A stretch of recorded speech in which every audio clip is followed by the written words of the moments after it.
একদম প্রান্তিক মানুষ, তাদের প্রতি খুব সহমর্মিতা মায়ের ছিল, বাবার ছিল। তো এগুলো আমাকে একটু ওদের সম্পর্কে জানার জন্য উৎসাহিত করেছিল। এবং আমি যখন মায়ের পত্রিকাটা মহিলার সঙ্গে যুক্ত হলাম এবং কলেজ লাইফেও দেখলাম যে আমি সায়েন্স নিয়ে পড়লেও আমার ইন্টারেস্টটা লিটারেচারে, তখন আমার মধ্যে একটা ওদের কাছে আরও যাওয়ার একটা বোধ তৈরি হলো এবং আমার ভালো লাগা তৈরি হলো। মানে মিডল ক্লাস মহিলাদের সম্পর্কে আমার কিউরিওসিটিটা যতটা না ছিল আমার প্রান্তিক মহিলাকে জানার, কারণ সেটা একটা আমাদের কলিয়ারি জীবন। কারণ যেই আমরা একটা মধ্যবর্তী সমাজের মানে শহর ছাড়িয়ে কলিয়ারি ফিল্ডে যেতাম ধানবাদ থেকে দূরে, একটা যেন সাদা কালো জীবন, ওই জীবনটাতে একটা এত সংগ্রাম দেখেছি এবং আমার মনে হতো যে এরাও তো বিষয় হতে পারে। আর তখন আবার আমরা পড়ছি, শরৎচন্দ্র পড়ছি, মানিক বন্দ্যোপাধ্যায় পড়ছি, মহাশ্বেতা দেবী পড়ছি, গোর্কি পড়ছি, কাফকা পড়ছি। এগুলো পড়তে পড়তে এবং ওদের দেখতে দেখতে আমার মনে হচ্ছিল যে আসলে জীবনে বোধহয় এই জীবনটাকে নিয়ে কিছু কাজ করা যেতে পারে, এরকম মনে হচ্ছে, এরকম একটা মনে হচ্ছিল। এবং করতে করতে আসা, নর্থ ইস্টে আসা এবং তারপরেও আমার জীবনসঙ্গীর তার হেল্পে আমি এখানকে জানা, যেহেতু আমি অসমীয়া পরিবারের সঙ্গে যুক্ত হয়েছি, তাদের মাধ্যমেও আমি এখানের গ্রামাঞ্চল জনজাতি পরিবারের মধ্যে যেতে পারা এবং আমি একটা হেল্প পেয়েছি। আর আমার বারে বারে মনে হয়েছে যে এই যে একটা সুদীর্ঘ বছরের যে আমার মানে যাত্রা, এটা শুধু আমার একার যাত্রা নয়, এটা বললে খুব ভুল হবে। মানে আমার মা বাবা, আমার পরিবেশ, আমার ভাই বোন এবং আমার আত্মীয় পরিজন, আমার কলেজের টিচার, আমার জীবনসঙ্গী, আর এখন আমার ছেলে, সবাই মিলে আমাকে একটা যে উপাদান বা ইকোসিস্টেম দিয়েছে, এর মধ্যে থেকে এগোতে এগোতে আমার মনে হচ্ছে যে আমি খালি লিখেছি, উপাদান সংগ্রহের ক্ষেত্রে সবার একটা বিরাট ভূমিকা। আর এই যে মানে একটা মানবী বিদ্যার যেটা কন্টিনিউয়াস যাত্রা, যেটা অনন্ত যাত্রা, তাতে হয়তো একটা বিন্দু পর্যন্ত এখন আছে। এই বিন্দুটা পাওয়ার কিন্তু জন্য সবাইকেই মানে এই মঞ্চের থেকে ধন্যবাদ আর কি। আচ্ছা, আমি যদি আপনার সাংবাদিকতা জীবনের 90s দশক থেকে ধরি, তো দীর্ঘ 30 বছর পার হয়েছে। তো এই যে একটা সুদীর্ঘ সাংবাদিকতার যাত্রা আপনি অতিক্রম করেছেন এবং আমরা কিন্তু দেখতে পাচ্ছি যে গত 20-25 বছরে একটা বিরাট একটা আর্থসামাজিক পরিবর্তন হয়েছে। আমরা তার আগে প্রথম বিশ্বযুদ্ধ দেখেছি, তারপর আমরা দ্বিতীয় বিশ্বযুদ্ধ দেখলাম। এর মধ্যে তো একটা এই যে পরিবর্তন হয়েছে, এই পরিবর্তন তো ধাপে ধাপে পরিবর্তন হয়েছে। সেই পরিবর্তনের একটু বিশ্লেষণটা আমি শুনবো এবং বর্তমান সময়ে এই ডিজিটাল যুগে মানে নারীদের ঠিক অবস্থানটা কোথায়, কিভাবে আপনি এটাকে বিশ্লেষণ করবেন? এই বিশ্বযুদ্ধের এটা তো অনেকটা মানে আমরা যেহেতু এগুলোকে আর তার প্রভাবটা আমরা একটু পেয়েছি, কিন্তু মানে আমার সাংবাদিকতা জীবনের মধ্যে যেটা খুব ইন্টারেস্টিং পরিবর্তন দেখছি সেটা হচ্ছে যে 91, আমি যদি 91টাকে একটা মানে একটা মাইলস্টোন ধরি, তাহলে বিফোর 91 ছিল যেখানে মানে কোনো ইনফরমেশন টেকনোলজি ছিল না। সেই সময় থেকে আমি ধরে নিচ্ছি 92-93 আমাদের ট্রেনি সাংবাদিক হিসেবে আমরা শুরু করলাম। এবার সে সময়টা ছিল মানে ইনফরমেশন টেকনোলজিটাই ছিল না আমাদের তখন।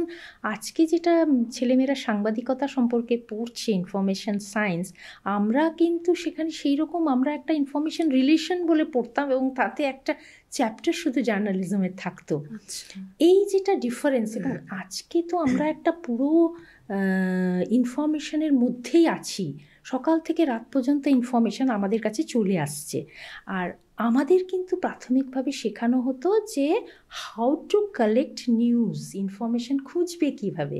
আমার মনে আছে আমাদের কুলদীপ নায়ার ক্লাস নিতে এসেছিলেন একবার এবং ওয়ার্কশপ করেছিলেন। তখন উনি বলেছিলেন যে তোমরা যারা যারা সাংবাদিকতা করবে, তোমাদের ফিল্ডে গিয়ে তোমাদের ঘ্রাণ শক্তিটা ঠিক কুকুরের মতো করে নিতে হবে, যে তোমরা দূর থেকে সংবাদের তোমরা ঘ্রাণ নিতে পারছো। এবং আমার মনে পড়ে একবার কলিয়ারিতে আমি আমি তখনও ন্যাশনাল পেপারে আসিনি, বাংলার সংবাদ প্রতিদিনে আসিনি, আমি স্থানীয়তে কাজ করতাম। আমি দ্য নিউ রিপাবলিক বলে একটা স্থানীয় ইংলিশ পেপার থেকে আমার যাত্রা শুরু, এবং তারপরে আমি কলকাতার সানন্দা, বর্তমানে 1-2 বছর আমি ফ্রিল্যান্সিং করি, এবং পরে আমি সংবাদ প্রতিদিন এশিয়ান এজের বাংলা, সেখানে আমি একটা বহির্বঙ্গের ডায়েরি ধারাবাহিকভাবে চালাতাম। এবং সেই বহির্বঙ্গের ডায়েরিটা একসময় ঝাড়খণ্ডের বাঙালি পাঠকের জন্য খুব ওটা সুখপাঠ্য ছিল, এবং এডিটর আমাকে খুব এনকারেজ করতেন, কারণ আমি তখন প্রত্যন্ত অঞ্চলে চলে যেতাম। কখনো আমি সিংভূম ডিস্ট্রিক্টে বিড়ি শ্রমিকের ওখানে যেতাম, কখনো কলিয়ারিতে, কখনো আমি ডালটনগঞ্জ হয়ে পালামোতে মহুয়া কালেক্ট করা মেয়েদের স্টোরি করছি। তো উনি খুব ভালোবাসতেন এটা। তো আমি একবার এরকম কলিয়ারিতে জল ঢুকে শ্রমিকরা একদম বন্ধ হয়ে আছে সেটা স্টোরি করতে গেছি, এবং করতে গিয়ে আমি দেখলাম যে আরে এখানে তো অনেক স্টোরি আছে, কিভাবে তার ফ্যামিলির মানে সন্ধেবেলায় নারী পুরুষ দুজনেই মদ খেয়ে এসে শুয়ে আছে, বাচ্চারা মানে বাচ্চাদের মধ্যে একটা খাওয়া পাচ্ছে না, সে কাঁচা চালেরই কিছু কাছে। আমার মনে হলো যে মানে একটা ভদ্র সমাজের পুরো ইকোনমিটাকে ধরে থাকা একটা শ্রমিক জীবন এত প্রিমিটিভ। এটা ভাবতে ভাবতে কী হলো, আমি স্টোরি করতে করতে ভুলেই গেছি যে আমাকে 140 কিলোমিটার যেতে হবে। অটোমেটিক তখন প্রশাসন নিজের গাড়িতে সব সাংবাদিকদের উঠিয়ে নিয়ে চলে গেছে। এবার আমি ফিরবো কখন, সে এক বিচিত্র ভয়। তারপরে আমি দেখলাম আমাদের সাথে এক সাংবাদিক, সে এখন বিবিসিতে আছে। সে বলল যে আমি তো জানতাম যে তুই মানে আরও অনেক স্টোরি করবি। আমাদের সময় মেয়েরা একদম সাংবাদিকতা লাইনে আসতোই না, আমরা পুরো ঝাড়খণ্ডে দুজন ছিলাম, একজন হিন্দুস্তান টাইমসে ছিল আর একজন আমি বাংলাতে ছিলাম। তারপরে কি হবে তারপরে হলো একটা ইট বোঝাই ট্রাকের সাথে চুক্তি হলো যে এই মেয়ে দুটিকে যথাস্থানে পৌঁছাতে হবে। হ্যাঁ, কিন্তু সেও আমরা মানে ঈশ্বরে বিশ্বাসী না হলেও এক ধরনের কার যে আমরা মানে কাকে যে ডাকছি ঠাকুর ঠাকুর করে, কারণ যিনি গাড়ি চালাচ্ছেন তিনিও এতটাই মদ্যপ হয়ে গেছিলেন যে সেই ভাঙা চোরা রাস্তা দিয়ে আমরা রাতে আসছি। আর যখন দূরে ট্রাকটা নেমেছে, আমার মনে আছে আমার মা মানে অন্ধকারে দাঁড়িয়ে আছে, মা ছুটে এসছে, মা ভাবছে মেয়ে যখন গেল তখন বেশ ভালো করে জিপে, পুলিশের জিপে। অবাক লাগে না কতটা মানে মানসিক ইচ্ছা শক্তি থাকলে মানে ওই তখনকার দিনে আজকে থেকে। হ্যাঁ, আর সময়টা বুঝো মানে এমন একটা, এখন যেখানে মেয়েদেরকে ঘর থেকে ঘরের দুয়ারের বাইরে বেরোতে গেলে মা বাবারা 10 বার ভাবতে হয়। আমাদের বাড়িটা অবশ্য সেরকম ছিল না, খুব লিবারেল একটা ছোঁয়া ছিল, কিন্তু হলেও বাবা কিন্তু বারে বারে বলতেন যে ঘরে থেকে বসে লেখো। বাবার খুব ভয় হতো যে মেয়েদের কি হয় মেয়ে। আর আমিও মানে খুব এদিক ক্ষেত্রে দৃঢ়তা ছিল যে না, আমি এটাকে একটু ঘুরবো, জীবন দেখবো। কিন্তু আমি এটা এই প্রসঙ্গে এই কথাটা বললাম যে তখন সংবাদ আনতে জীবন ঝুঁকি নিতে হতো। এখন যখন আমি হাতের মুঠোয় আমরা সবকিছু পেয়ে যাচ্ছি, মেঘালয় যাই তার আগে সার্চ করে নিই, এখন মণিপুরে গেলে আগে সার্চ করে নিই, এখন সুবিধে হয়েছে। তো এই পরিবর্তনটা একটা খুব বিশাল পরিবর্তন। আচ্ছা, আপনি উত্তর পূর্বাঞ্চলে যদি এদিকটাই দেখি, আপনার কয়েকটা বেশ বই এই জনজাতীয় ট্রাইবাল নারীদের নিয়ে লেখা, আপনি মেঘালয়ে খাসি মহিলাদের নিয়ে বই লিখেছেন। আমি বইটা একটু পড়েছি, মণিপুরি মহিলাদের নিয়ে বই লিখেছেন, সেটাও আমি পড়েছি, আমার পড়া আছে বেশ কয়েকটা বই। আপনি যখন মণিপুরে গিয়েছেন এবং মেঘালয়ে গিয়েছেন, সেখানে আপনার বই লেখার ক্ষেত্রে তথ্য সংগ্রহ করতে গিয়ে আপনি কি মানে কেমন ধরনের প্রত্যাহ্বানের মুখোমুখি হয়েছেন একটু শুনবো। প্রথম তো আমি বলবো, আমি প্রথমে নর্থ ইস্টকে জানা এবং মানে অসমকে জানার ক্ষেত্রে আমি আবার বারে বারে বলতে চাই যে মানে আমার জীবনসঙ্গীর ভূমিকা খুব ভালো।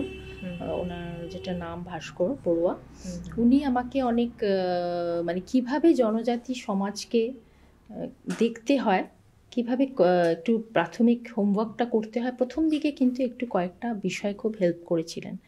এবং এক এক ধরনের মানে একই ধরনের চ্যালেঞ্জ নেই, পুরো স্টেটগুলো আলাদা, কারণ উত্তর পূর্বাঞ্চল হচ্ছে একটা মানে মিউজিয়াম অফ ট্রাইবালস বলা হয়, অসংখ্য ট্রাইবস। এখানে যখন বড়োদের গ্রামে যাই এক ধরনের, রাভাদের গ্রামে গেলে এক ধরনের, যখন মণিপুরে, আর আমি যখন মণিপুরে প্রথম গিয়েছিলাম সেই যাত্রাটা আমার মণিপুরের সংগ্রাম ঘরে বাইরে, মানে আমার ওই বইটাতে আছে যে আমি ফ্লাইটে যাইনি, আমি বাস রুটে গেছি এবং আমি কিভাবে রাতের নাইট সুপারে, মানে কিভাবে মিলিটারি মেয়েদেরকে, সেখানে কোনো নারী ইয়ে ছিল না, পুরুষ মিলিটারিরাই নামাচ্ছে এবং সেখানে আমি কিভাবে প্রতিবাদ করেছিলাম বাসে।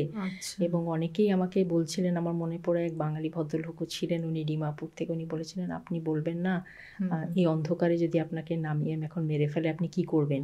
কারণ আমি বলেছিলাম যে কোথায় মহিলা মিলিটারি, কোথায় যারা সার্চ করছে? তো সেসব ভয় নিয়েই গেছিলাম। আর মণিপুরে তো সেই ইরাম শর্মিলার স্ট্রাগলটা দেখতে গিয়ে মানে আমার মনে হয়েছিল যে আমি মানে এটা কোথায়, সেই চিত্রাঙ্গদার দেশ, রবীন্দ্রনাথ তো চিত্রাঙ্গদার দেশ, উনি ওখানে চিত্রাঙ্গদা লিখেছেন। এবং মণিপুরে গিয়ে রবীন্দ্রনাথ যেটা লিখেছিলেন সেই লেখাটা আমি পড়েছিলাম, যেটা 1400 বাংলার 2 বা কিছুতে মানে একটা শান্তিনিকেতনের পত্রিকায় বেরিয়েছিল। সেখানে উনি একটা মানে মনোরম দৃশ্যের কথা লিখেছিলেন এবং আমি আমার সাবকনসিয়াস মাইন্ডে এই মনোরম দৃশ্যটাই ছিল। কিন্তু আমি যে মণিপুরে গিয়েছি সেই মণিপুরের মানে প্রতিটি মোড়ে দাঁড়িয়ে আছে সশস্ত্র সেনাবাহিনীরা, একদম উল্টো ছবি। হ্যাঁ, এবং আমি মহাশ্বেতা দেবীর দ্রৌপদীটা দেখতে গিয়ে সন্ধ্যের পরে রাস্তা হারিয়ে, মানে সে আরেক কি ওই বুটের শব্দে মানে তখন মানে প্রায় সারেন্ডার করা, সেসব অভিজ্ঞতাগুলো খুব সাংঘাতিক অভিজ্ঞতা। কিন্তু পরে ওগুলোকে মনে পড়ে বই লেখার সময় খুব ভালো লাগে যে এরকম অভিজ্ঞতাগুলো হয়েছে। আর মণিপুরের প্রত্যন্ত গ্রাম অঞ্চলে গিয়ে আমি দেখেছি যে মণিপুরি মেয়েরা এতটাই কর্মঠ এবং সাহসী, এবং তারা সমস্ত মানে ঘরটাকে সামলে রাখে, কিন্তু আর্মির যেটা অ্যাট্রোসিটিস বা যেটা অত্যাচার, তার সাথে তারা একসাথে যেভাবে লড়াই করেছে এবং এখনও যেটা করছে, আমি যেটা এখন নতুন যে বই আমার বেরোতে চলেছে সেটাতে আমি এই সংগ্রামটাকে খুব হাইলাইট করেছি। আর মণিপুরের পরে আমি মানে বলবো যে খাসি বইটাতে লিখতে গিয়ে তো আরেক ধরনের, কারণ ওটা ছিল মাতৃপ্রধান সমাজ, এখনো মাতৃপ্রধান। হ্যাঁ, মেঘালয় এখন কিন্তু দেখতে পাচ্ছি যে মূলত মেঘালয় মাতৃপ্রধান সমাজ। আমরা যে আমাদের এখানে সমাজে যেখানে দেখছি যে মেয়েরা বিয়ের পর শ্বশুর বাড়িতে গিয়ে উঠছে, কিন্তু আমরা মেঘালয় যদি তাকাই সেখানে দেখছি যে মানে ছেলেরা বিয়ে হয়ে মেয়েদের বাড়িতে যাচ্ছে। তো এই নিয়ে ছেলেদের মধ্যেও একটা চাপা একটা দুঃখ, একটা কষ্ট রয়েছে। কিন্তু আমরা এখন যত এগোচ্ছি আমরা দেখতে পাচ্ছি কিন্তু মেঘালয়েও মানে পিতৃপ্রধানের একটা যে ট্রেন্ডটা আসছে, তো এর কিন্তু কুফল এবং সুফল দুটোই আছে। মানে কি কি হতে পারে এর ফলে, আপনি কি মনে করেন? হ্যাঁ, মানে পৃথিবীতে মাতৃপ্রধান যে কটা জায়গা একটা দুটো এক্সাম্পল বেঁচে আছে, তার মধ্যে তো মেঘালয়, খাসি 3টে ট্রাইবসের মধ্যে খাসি, গারো অ্যান্ড জয়ন্তিয়া। কিন্তু আমার আন্ডারস্ট্যান্ডিংয়ে আমি যেটা বদলে যাচ্ছে খাসি মায়েদের গল্প, এই বইটা যখন আমি লিখলাম আমার মনে হলো যে আসলে সত্যি বদলে যাচ্ছে গল্পগুলো বদলে যাচ্ছে। মানে এই মাতৃপ্রধান এখন শুধু একটা ধারা আছে, ম্যাট্রিলিনি যেটা আমরা লিনেজটা ধারাটা আছে, কিন্তু মার্কেট কালচার পুরো মেঘালয়কে, পুরো খাসি সমাজকে একটা এমন দিকে এনে রেখেছে যেখানে এটা একটা মানে পিতৃতন্ত্র পরিবার থেকে খুব আলাদা নয়, হতে পারছে না, তবু আছে।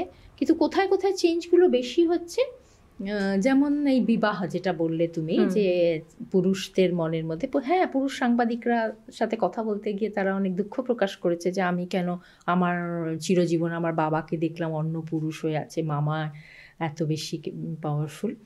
ওরা এখন কি করছে, শ্বশুর বাড়ি যাওয়ার ব্যাপারটা থাকে না, ওরা এখন আলাদা করে ঘর ভাড়া নেয় শিক্ষিত যারা, তার মানে ওরা লজ্জা পায় এই ধারাটাকে। তাদের জন্ম, মুখে ভাত, তারপরে নামকরণ যেটা ওদের হয়, বিয়ে, সব কিছুর রিচুয়ালসগুলোর মধ্যে চেঞ্জ আসছে।